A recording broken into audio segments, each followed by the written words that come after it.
Hi hello friends, நான் உங்க பாலா. இன்னைக்கு நம்ம எங்க இருக்குன்னு பாத்துக்கிட்டீங்க அப்படின்னா 5 உமன்ஸ் குக்கிங் காம்படிஷன்ல நம்ம 3வது லாட்ஸ்ல தாங்க இருக்கிறோம். ஆமாங்க, இப்ப 3வது லாட்ஸ்ல என்ன சமைக்கிறாங்க அப்படின்னா நெய்தல் திணை தாங்க சமைக்கிறாங்க. இந்த 3வது லாட்ஸ்ல யார் யார் இருக்கா, எத்தனை பேர் சமைக்கிறாங்க, என்னெல்லாம் சமைக்கிறாங்கன்னு சொல்லிலாம் பார்க்கலாம். வாங்க போலாம்.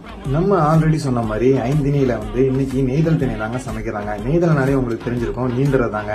பிரானு மீனுன்னு சொல்லிட்டு ஏகப்பட்ட இதை வச்சு சமைச்சுக்கிட்டு இருந்தாங்க. இந்த பேஜ்ல வந்து மொத்தம் 7 மெம்பர்ஸ் சமைச்சாங்க. ஆமாங்க, ஃபர்ஸ்ட் இதுல 6 பேர் சமைச்சாங்க, 2வதுலயும் 6 பேர் சமைச்சாங்க. ஆனா அந்த 3வது பேஜ்ல மட்டுமே 7 பேர் சமைக்கிறாங்க. இந்த காம்படிஷன்ல தூத்துக்குடியில மட்டும் இல்லங்க, கோயம்புத்தூர்ல இருந்து ஒரு மேம் வந்து சமைச்சு அசத்திட்டாங்கன்னு தான் சொல்லணும். இடையில ஒருத்தங்க போய் டிஸ்டர்ப் பண்ணிக்கிட்டு அவங்க என்ன பண்றாங்கன்னு சொல்லிட்டு அவங்க கொலாப்ஸ் பண்ணிக்கிட்டு இருந்தோம். அப்படியே இருந்தும் அவங்க போக்கஸ் வந்து ஃபுல்லாமே சமையல்ல மட்டும்தாங்க இருந்துச்சு. ஏன்னா கொடுத்துருக்கிறது 2 மணி நேரம் தான், அதுல அவங்க சமைச்சு வெளியே வரணுமா இல்லையா?